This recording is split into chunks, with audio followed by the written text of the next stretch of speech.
Hello, I'm the Nostalgia Critic. I remember it so you don't have to. We're all familiar with the term damsel in distress, the helpless female who always has to be rescued by the male, and in return turns herself into the reward. It's a cliche as old as time itself. But in recent years, it's gone through sort of an equal rights movement. We've discovered that even males have to be rescued once in a while, and that truly, stupidity knows no gender. But god damn it, do they have to be so obnoxious? The cliche is bad enough, but when a character clearly shows that he or she can take care of themselves, it just pisses you off when you're the one who has to save them in the end. Or on top of that, if they're just annoying as hell to begin with. Now, I'm not talking about all repeat hostages. For example, April O'Neil got captured all the time, but she was also funny, clever, and had a very likable personality.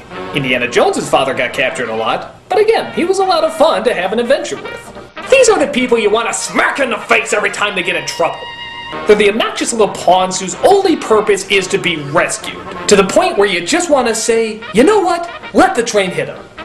And I'm here to count down the top 11 of them here today. Why top 11? Because I like to go one step beyond. So, sit back and enjoy the top 11 dumbasses in distress.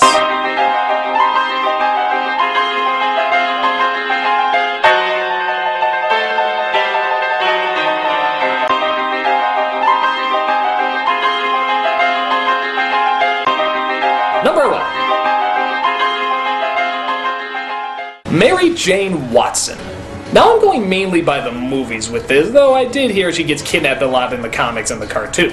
Yeah, she's nice and all, but it's pretty clear she's just there to be the person Peter saves. I mean, let's do a quick count of how many times Peter saves her.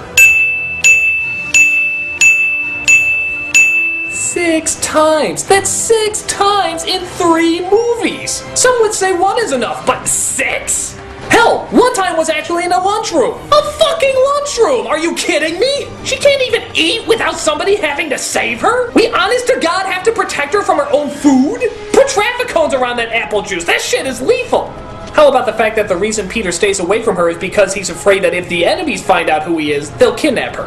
Well, she found out in the second film that she was already in peril 5 times before that point. Hell, after she got together with him, she was only kidnapped once. So I guess in a way that's sort of an improvement. The only film where she actually starts to become a 3-dimensional character is in the third one. But even then, ironically, people say there was a little too much of her. And that most of the time it was just her bawling out Peter anyway. Oh, don't worry though, she'll be hanging out of a building in a few seconds. I love Kristen Dunst, but man, Mary Jane is a Mary Payne. Some dream, huh? Number 10.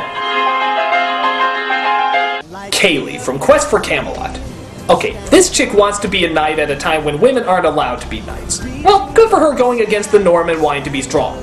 But the only problem is she isn't strong. And I don't mean physically, I mean in any sense. All she ever says is how she's going to be the world's greatest knight, and yet every other second she always has to be rescued by a blind man. A friggin' blind man!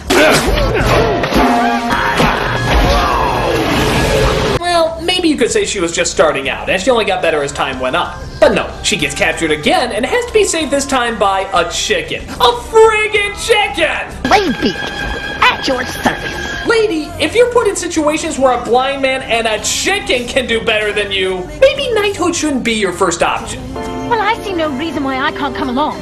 I can think of only one time where she saved the blind guy, but that's it. Every other time, it's just her getting captured and yet still boasting about how she's going to be the world's greatest knight. Young lady, you definitely need a career change. I want to save Camelot. Number 9. Wheelie and Short Round from the Temple of Doom. Say what you will about the other Indiana Jones movies, but they had some kick-ass leading ladies. Marion? Awesome. Dr. Schneider? Awesome. That Russian dominatrix? Weird, but still awesome. And then you got Willie. That pain in the ass who never shut the fuck up. We're not sinking! We're crashing! She contributes nothing, constantly has to be saved, and all she does is bitch and moan throughout the entire film. Oh, wait a second, Andy! I can't go to Bangkok! I'm a singer! Oh, I need to call my agent. Oh, now that's a lady I want to fight for. The biggest trouble with her is the noise. She's so annoying that Indy would rather make out with naked statues. Hey, at least they're quiet. Hey, I'm right here. But she's not the only one who's a pain in Kali's balls. Short Round is also an obnoxious little fortune cookie. Okie dokie, Dr. Jones, hold on to your potatoes! I don't know if it's mean to say or not, but his accent drives me nuts. Actually, I take it back. It's not the accent, it's the fact that he screams every line with that accent. You say to stand against the wall! It wasn't me!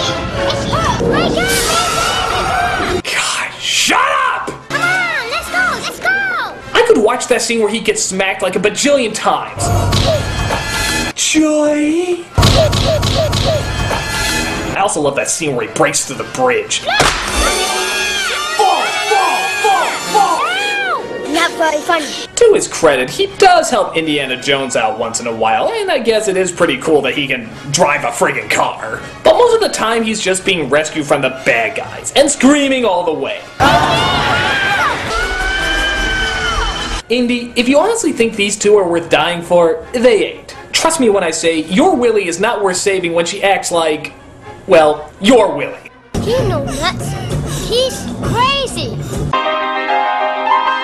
Number 8. Robin. Just about every variation of this character has him as the whining little decoy. I mean, just look at what he's wearing. Batman is dressed in black so he can blend into the shadows. He wears the mask so he can strike fear into the heart of his enemies. Robin just looks like a bullseye. He seems to just scream, "Hit me!" Everybody knows it and everybody makes fun of it. Even Tiny Toons. Someone I can train. Someone who can wear a bright red uniform and draw all the fire, attention. So what do you say, decoy, to take hostage? I think there's little point in discussing retirement benefits. It was pretty annoying in the animated series too. He just seemed like that dweeb that was gonna try and represent the younger, hip crowd. No problemo, Batman. Yeah, remember how many times he said that growing up? Don't look at me. I flunked Greek mythology, remember? Surprisingly, the character was a little more badass when they switched him to the younger kid. But even then, he had his fair share of hostage situations too. Actually, Robin was one of the few things that the movie Batman Forever did okay. They did make us feel the pain that he was going through, and shockingly even managed to turn that bullfighter cape into a pretty cool costume. It's the only time Robin actually sort of looked classy. But even in that movie, by the end, he had to be rescued 1, 2, 3 times in the entire third act. And of course, do we even need to discuss Batman and Robin? Yeah. How does dialogue go again?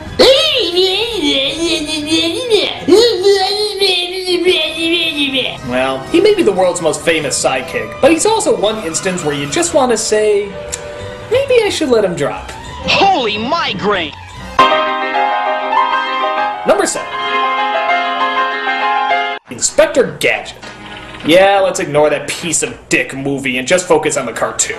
Inspector Gadget really pisses me off because he has all the power in the friggin' world. He's like RoboCop times 10. He has every gadget for every problem. And what always ends up happening? His damn 10-year-old niece always has to save him. I think I know what they're up to. Good God, why didn't they just give her all the cool little gadgets? I mean, true, she has that book and that watch, but couldn't they just put all that stuff in an intelligent person? In fact, how cool would it be if Penny got all those gadgets?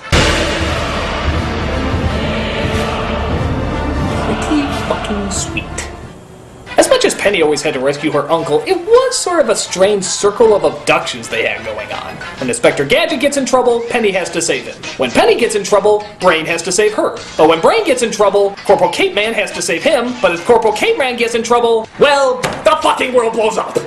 Bottom line, just don't rely on this idiot. He's a fucking lemming. I guess he made the show fun for kids, but man, someone seriously needs to give this inspector a clue. You can count on me, Chief. I'm always on duty. Number 6. Lois Lane. Well, you know, you can't have a dumbass in distress without mentioning her. A lot of this depends on what version you go to, though. If you go to the older comics, she's just a dimwit who needs rescuing.